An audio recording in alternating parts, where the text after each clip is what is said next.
Well, I want to thank everybody for being here. I want to thank Chancellor. Chancellor, thank you for being part of this. Dr. Zerwas, Chief Nim Kidd, and Dr. Hellerstedt, who are part of our team, and their leadership is very much appreciated.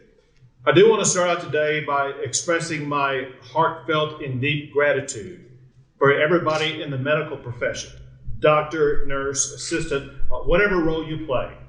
The role that our medical professionals are playing is pivotal as we continue to fight back against COVID-19 in the state of Texas. We're engaged in a war against this infectious disease. And the warriors on the front line of fighting that battle are those who are the healthcare providers, and we cannot thank them enough for what they are doing.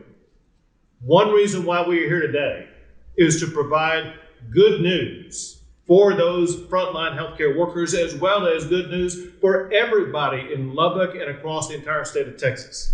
The good news is this, and that is the first medical treatment that has been made for COVID-19 has now arrived. It has now arrived in Lubbock. It's also arrived across the state of Texas. It is the Eli Lilly antibody therapeutic treatment. It's like the drug that was taken by the president that helped him recover so quickly from COVID-19. Its best use is for the early stage of COVID cases and patients who were in the early iterations of COVID-19. And the goal is to give it to them at such an early date that it will keep them out of hospitals. And that will be one of the strategies used to make sure that we are able to reduce hospitalizations, whether it be in Lubbock or any place in the state of Texas. And so that's the goal. The goal is to both heal Texans as well as to ease the burden on hospitals in Lubbock and elsewhere in just the coming weeks. What we have with us here today are a couple of charts that show you exactly what we're talking about when we talk about this Eli Lilly therapeutic drug. This is a closer up model, and it shows you both what it looks like and how it works. On the left-hand side is a bag that contains the antibody therapeutic in that liquid bag. It takes an hour for that liquid bag to be infused, just like a drip in a patient. You can see the drip stand that looks like any other type of drip that you would see in any type of hospital setting. And all it takes is 1 hour, and then the treatment is complete. And so this is something that is going to be increasing meaningfully both here in Lubbock and around the state. So Lubbock has already received its first allocation of this drug. There will be additional allocations made on a weekly basis that will continue to add to the current allocation. And these weekly supplies will continue, especially when you put in context all of the medical resources that are being harnessed and being brought to the table. Because in addition to this Eli Lilly antibody therapeutic drug, we do anticipate beginning to get the clearance for and then the receipt of the antibody therapeutic drug made by Regeneron, which was the manufacturer of the drug that was taken by the president, that provides the same type of treatment that Eli Lilly drug is providing. And then that will be added to in the coming weeks by even more that will help treat people who have COVID, and more that will prevent people from getting COVID. Because the more good news is that over the course of December, we are anticipating more treatments, but also we are anticipating 2 vaccines to be approved in December. One by Pfizer and the other by Moderna. And there could be more than that.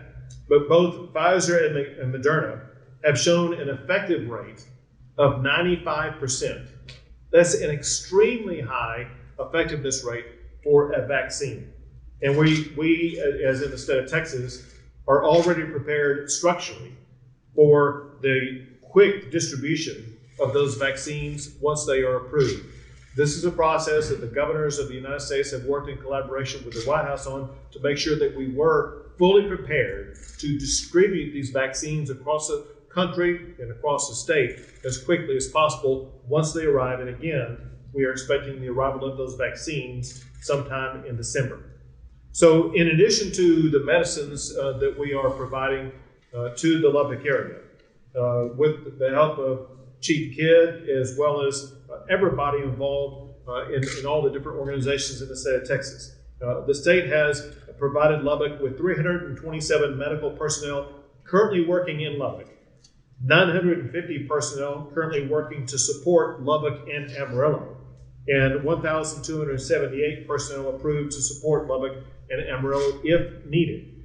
In addition to that, we have added increased supplies for PPE, including over 1.1 million masks and hundreds of thousands of coveralls and gowns.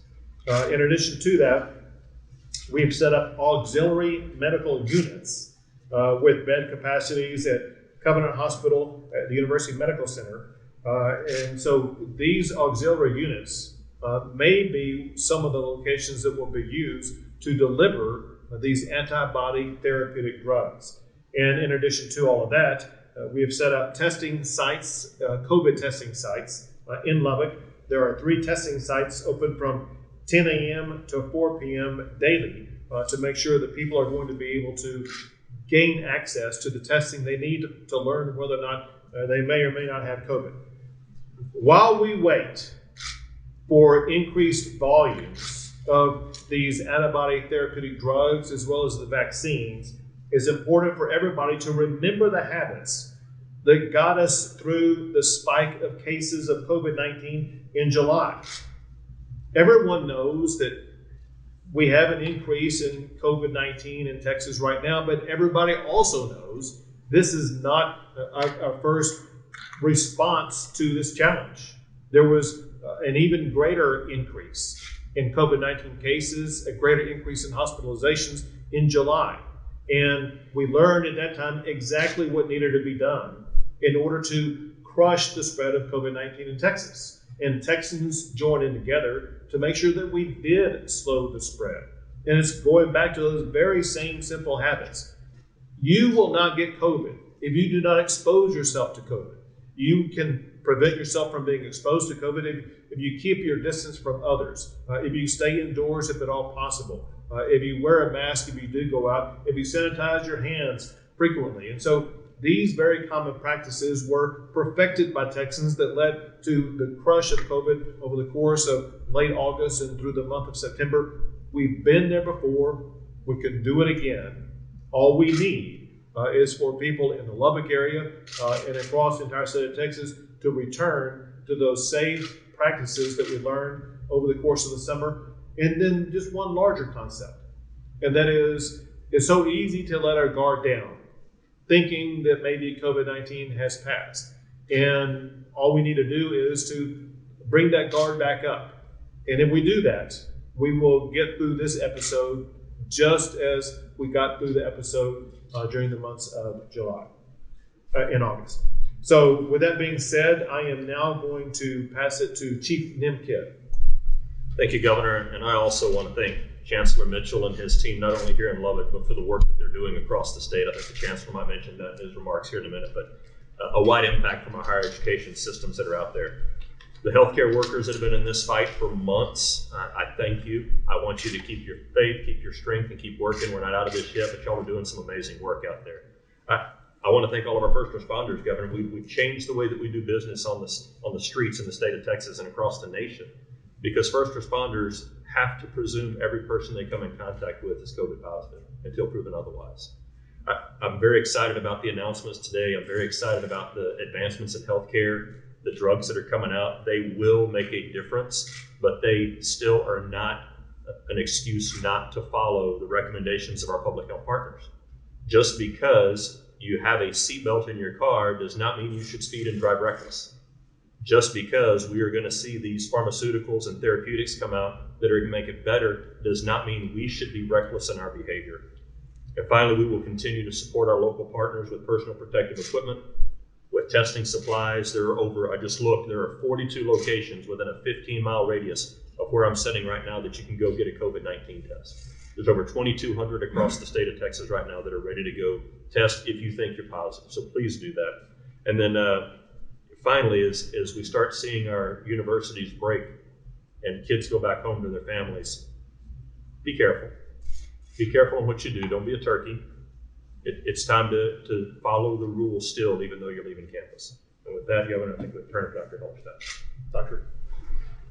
Thank you, Chief Chang. Thank you, Governor. I'm John Hellerstedt. I'm the Commissioner for the Texas Department of State Health Services. And I do want to thank the elected leaders and the leadership of the healthcare community here in the Lubbock area for sitting down with us. It was an extremely useful and I think productive conversation that we had, especially about ways to optimize, maximize the use of this new infused antibody, anti-COVID antibody therapy. I would want to remind people it's very, very promising, but it's not magical.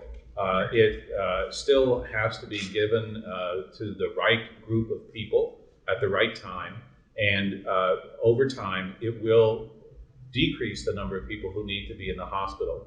That's really very important, and we want to target the administration of that to areas like Lubbock and other parts of the state that are experiencing a really scary surge in the amount of hospitalized patients that they have.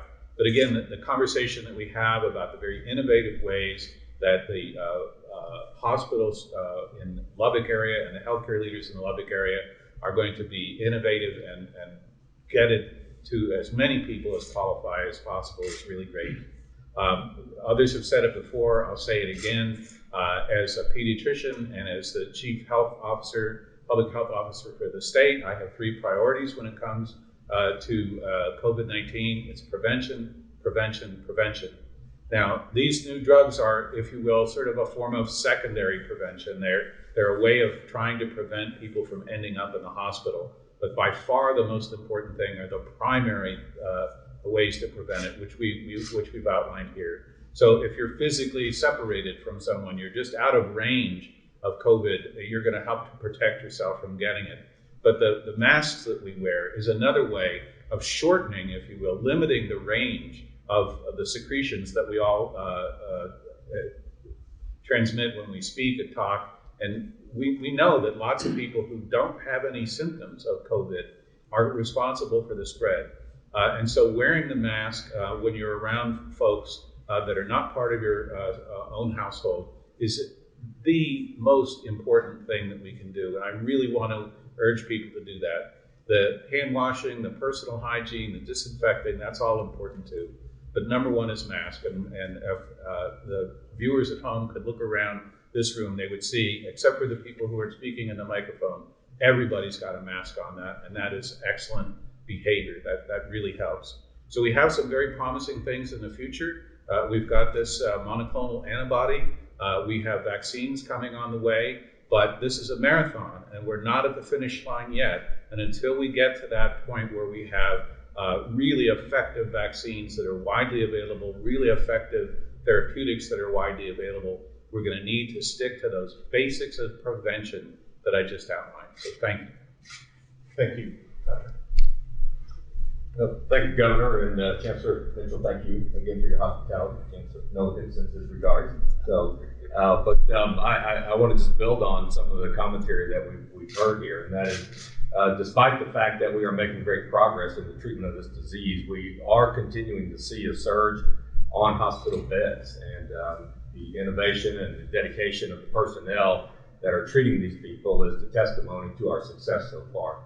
But if we look at where we've come, I know it's kind of like building a plane in the air. We know some things that work, some things that don't work. But we've discovered that, Decadron is a great drug to use when we're getting towards the more serious parts of this disease. We know that remdesivir, which came along also during some of this surge and some of this activity, is a useful drug when you're a little more sick. Now we have something in the Eli Lilly monoclonal antibody and the Regeneron product that will probably come out in the near future that can actually get ahead even further before people are actually needing oxygen or something like that. That's the exciting thing that's happening right now. It's truly a groundbreaking accomplishment that we've been able to generate these types of antibodies to serve as kind of a bridge for people so that they have something before the vaccine is available. And then, of course, all the excitement around the vaccine is out there also. But here and now, what we're dealing with is a contagion that has obviously some extraordinary impact on people. The vast majority of us are still susceptible to this disease, despite the amount of infection that we've had, the number of people that have been treated. Think about the number of people that are asymptomatic, that have never even been tested and required any treatment. But the vast majority of the population of the state of Texas is still susceptible. And so I'll end on the same note that you've heard everybody else end on. Our vaccine, in the meantime, is this mask. And the more we wear this mask, the more we protect ourselves and the more we protect others. And I look forward to the day that we don't have to be wearing these masks. I can see the light at the end of the tunnel on that. I'm excited about that. But in the meantime, John Zerwas is going to be wearing this mask. So thank you. Thank you, Governor. Sure. Thank you, Dr. Chancellor. Thank you, Governor. Listening to what Dr. Zerwas just said, I'm reminded of, I'll paraphrase Winston Churchill when he said, "This is not the beginning of the end, but it is the end of the beginning." And there is light at the end of the tunnel. And this new monoclonal antibody is very promising for people that are in particular risk groups. And I think that if you look at what we're trying to do collectively, our top priority is to take care of each other. That's to take care of folks that could get sick from this. That's to do everything we can to mitigate the spread of the virus. And that's to take care of the healthcare personnel that at this point in time are just exhausted. Everybody, we're all sick and tired of putting on masks and the like. And there is help on the way. There is help coming. This is a tremendous shot in the arm from the governor's office with this help. Governor, we're very appreciative of everything y'all have done. Chief Kidd, everything you guys have done to help this along has been remarkably effective. Not just this, but everything up until now. And so if you look at the Texas Tech University system, because we do have two health-related universities within our system, we have great relationships with our hospital partners around West Texas. And so from the Panhandle down to the Permian Basin, from Abilene out to El Paso, we're here to help. And we've got people that are working 24/7 for this. And this is a tremendous new chapter in being able to bend that curve so that eventually we can be out of the masks. But again, I'll finish with what everybody else said. Until then, the best treatment is prevention. So, Governor, thank you again for coming out and making the trip to do this. Sure. Thank you. Very quickly, next steps are these, and that is what we talked about in a private meeting before coming out are the strategies that all of the local hospitals in the Lubbock region will be using to most quickly deploy and administer this new antibody therapy. The first step is to identify those who would be most likely to qualify for this. If you don't have COVID, you wouldn't qualify. If you're late stage in having COVID, you wouldn't qualify. There are certain metrics that were provided by the United States Department of Health and Human Services that these doctors have, the Chancellor has, as well as the other doctors behind me have.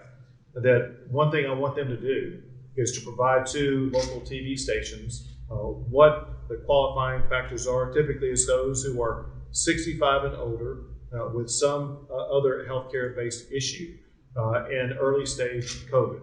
And then we are also reaching out to nursing homes. A lot of the people in nursing homes would automatically qualify for this to make sure that anybody in a nursing home who gets COVID and is in an early stage of it, they will have access to this therapeutic drug. And then the logistics of it, and that is a lot of these hospitals, they will either be able to administer it internally at the hospital, or they have ancillary facilities outside their hospital but adjacent to it that they will be able to administer it, or through a mobile ambulance unit, or in a nursing home setting.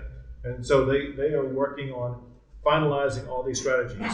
But I know that they will be reaching out to the public, because we need the public to understand that you may qualify for this therapy that can both help your health, but also help reduce the possibility of you needing to go to the hospital. And so I believe that local officials will be working to assemble a way to establish a portal or some other strategy to receive information about possible candidates in this region for this medication, so that we can begin to administer it as quickly as possible so that we can begin that process of reducing hospitalizations in the Lubbock area as well as across the state of Texas. We'll be able to take a few questions. We'll start left and go right. Yes, and come in next. Thanks, sir. How many treatments are available here in Lubbock, and how quickly will they be distributed to other West Texas regions, Odessa, Midland area in particular? So they are being distributed to all regions in the state of Texas as we speak. There are allocations that are made. The first allocation is by the federal government about which states are going to be receiving the drug. Texas ranked at number 2 among the states receiving the drug. The one that ranked number 1 was Illinois. They got just a few more than Texas did based upon the first 2 allocations. And then Texas allocates it around the state of Texas based upon what the hospital needs are in those particular regions. Our most immediate goal is to reduce the lack of capacity at hospitals. And as a result, Lubbock, the Amarillo area, the Midland area, the El Paso area, all fall within the zones that we are working to focus on to make sure that they will be receiving as much as possible. The amount is added on a weekly basis, and so there's ongoing supplies, and it's not a one-day shipping, it's a daily shipping of supplies that are coming in, and so it just comes in on a daily basis. But they have enough right now where they can begin the process and be able to treat a volume of patients for at least several days, at which time there will be more supplies coming in. Yes.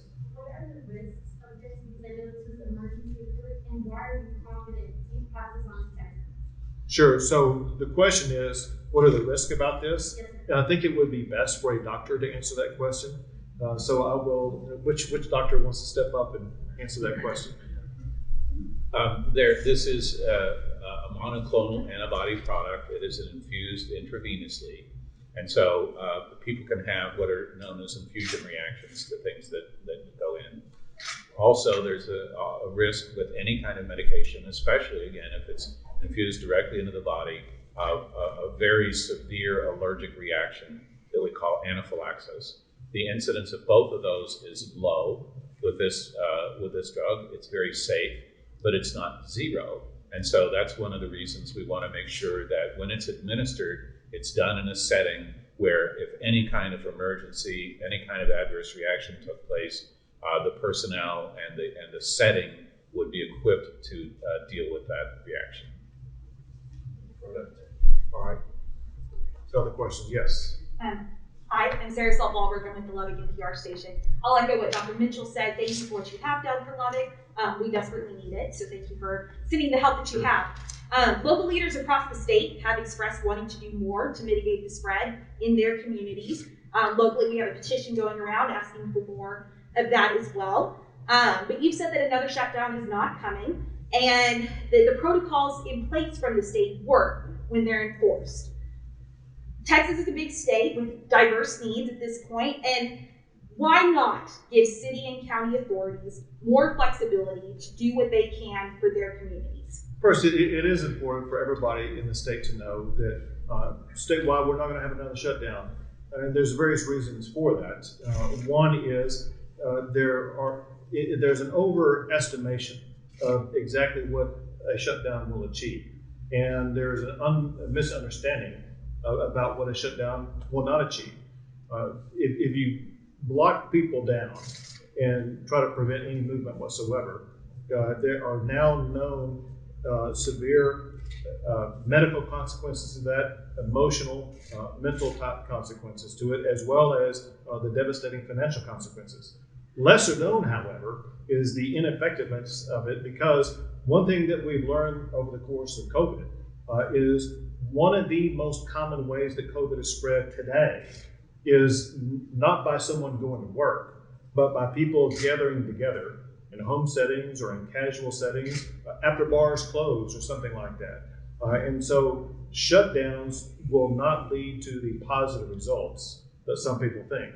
With regard to local authorities, there are plenty of tools in the toolboxes of local authorities to achieve the results that are needed.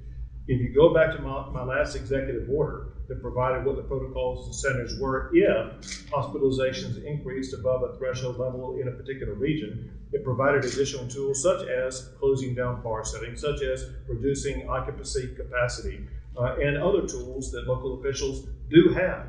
What I have found, and what I found, for example, in El Paso, when I talked to the county judge in El Paso, I said, you need to enforce the protocols. And he said that he couldn't, or didn't feel like he could, just because of the challenge and complication of it. And what that means is some local officials are not using the tools that are available to them to make sure that they are taking every step they need. So just giving more tools won't mean anything. So here's the point, and that is these measurable tools or metrics won't matter if they're not enforced. And they need to be enforcing the protocols that are in place right now. Those were designed in part by recommendations of doctors. If those current protocols are followed, it will lead to a reduction in the spread of COVID-19. Thank you. Yes. Governor Abbott, thank you for being here today. Blair Sable with Fox 34 News. So yesterday, an organization in town, West Texas, Organizing Strategy, they claimed that the $14 million in the CARES Act money that is intended for the County of Lubbock, the City of Lubbock, only 20% so far has been received. Are you aware of this, and do you know why there's such a delay in the funds being reimbursed? So the CARES Act funding is handled different based upon different jurisdictions. There are certain large cities, part of your viewing area may be, let's say, El Paso, in which case El Paso got their own CARES Act funding. But with regard to any city or county of less than 500,000, the CARES Act funding for them went through the state of Texas. The way the state of Texas handled that is there were committees established to determine what the allocations were going to be. And those were committees led on the Senate side by the Lieutenant Governor, the Chair of Senate Finance, the Vice Chair of Senate Finance, as well as other members of the Senate Finance Committee, and the Speaker of the House, the Chair of House Appropriations, the Vice Chair of House Appropriations, as well as other members of the House Appropriations Committee. Working collaboratively amongst all those people, they decided the way that the money would be provided to communities across the state of Texas. A reason, I believe, why that money has not been fully dispersed yet is because of what we are going through right now. What we're going through right now in Lubbock, for example, is an acceleration of the spread of COVID-19, leading to an acceleration of the need for the state and local governments to spend CARES Act funding for all those medical personnel that I talked about earlier that are surging to this region. It requires money for us to be able to get the medical supplies, the PPE, as well as the doctors and nurses and extra facilities like these mobile medical units. And so that CARES Act funding is being used in this response that you're seeing in Lubbock, Texas right now, the response that you're seeing in El Paso, Texas right now, et cetera.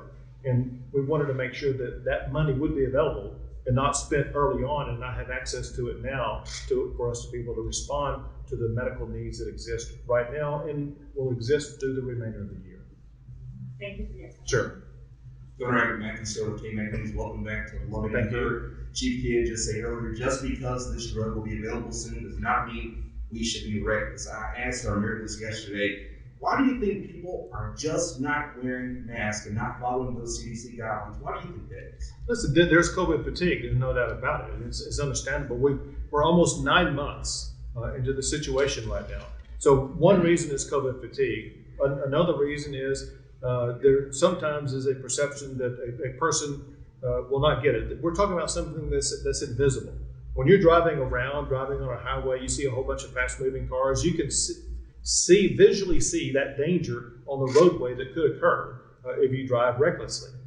This invisible disease, no one can see, and so they cannot see the danger that could be oncoming to them. And as a result, it's easy for people to let down their guard. I can give you an easy example that leads to a big spreading event. And that is if people go into a group of strangers, they perceive there may be a greater danger out there because they don't know those strangers. They don't know they do or do not have COVID-19. However, when people gather with family and friends, they let down their guard thinking, well, this is family and friends. I'm not going to get it from my family and friends.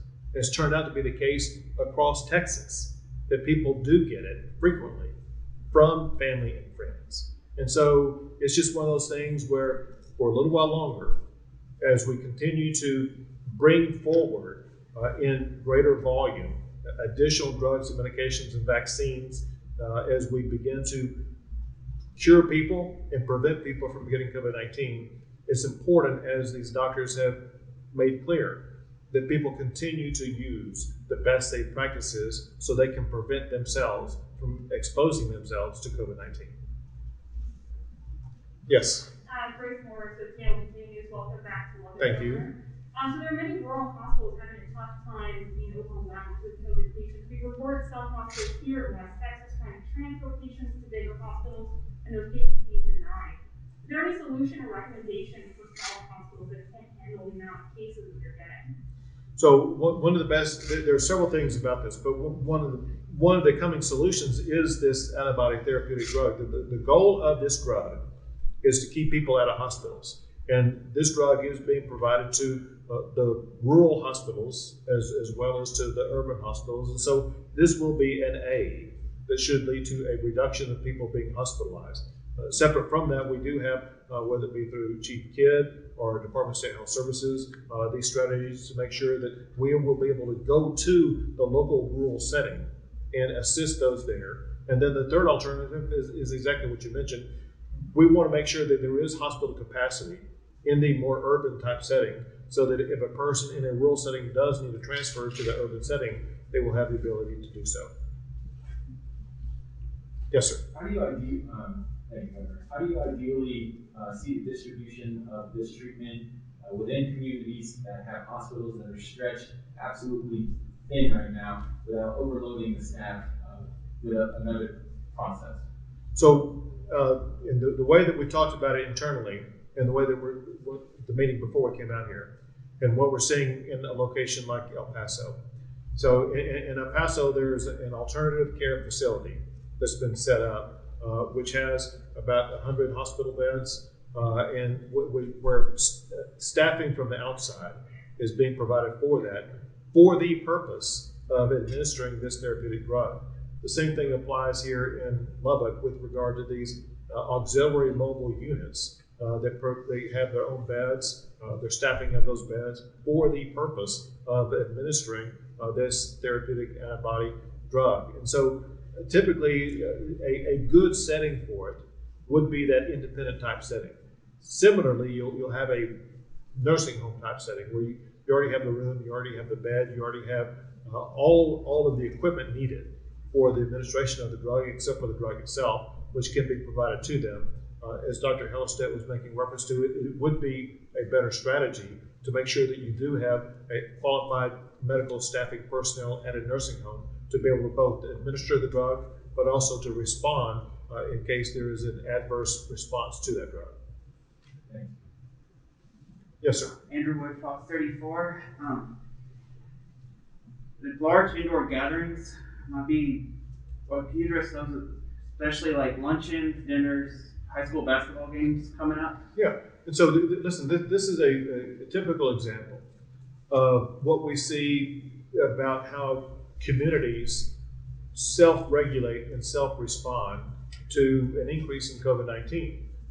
I've seen stories across the entire state of Texas about college football games being canceled this weekend because of COVID challenges. I've seen stories across the state of Texas about high school football games being canceled week after week after week. I've seen stories about schools closing and returning to remote learning. And so it just depends on the type of setting where we are seeing a reduction of indoor and or outdoor activities because of that self-regulation and the decision-making at the local level about ways to curtail activities to slow the spread of COVID or not to expose people to COVID. Yes. I'm going to ask a quick follow-up. Can you give an example of a city or county that is enforcing statewide mandates well without adding extras? That is enforcing it? Yes. I mean, I see more examples of people and leaders in communities that are stepping up and encouraging people and getting compliance. I haven't seen a whole lot of quote enforcement. Most enforcement that we see is done by TABC. I will tell you that we have worked closely with the mayor of Lubbock, with Mayor Pope, and he's been a good partner with the state of Texas, and we are partnering with him right now to make sure that everyone understands what the rules are, understands the compliance that's required, and understand what the consequences will be for failure to comply. Yes. Governor, just a quick follow-up. Of course, this is great news. This drug, as we go into the holidays, what else? Give us some more good news about fighting this virus that we need to know as we prepare to go into the holidays and into the next year. So as we go into the holidays and Thanksgiving, and people, again, need just to be personally responsible to make sure that they do not put themselves into a situation in which they can either get COVID or expose others to COVID. But they should know that, listen, the cavalry is coming as it concerns COVID-19. There has been no meaningful medical defense or response to COVID-19 for the purpose of treating COVID-19 until the announcement of this drug that was created. People need to understand how consequential this is. I think this is the fastest that medications have been developed on mass scale to treat an infectious disease like this. Typically, it would take years to achieve what's been done in just over a half a year.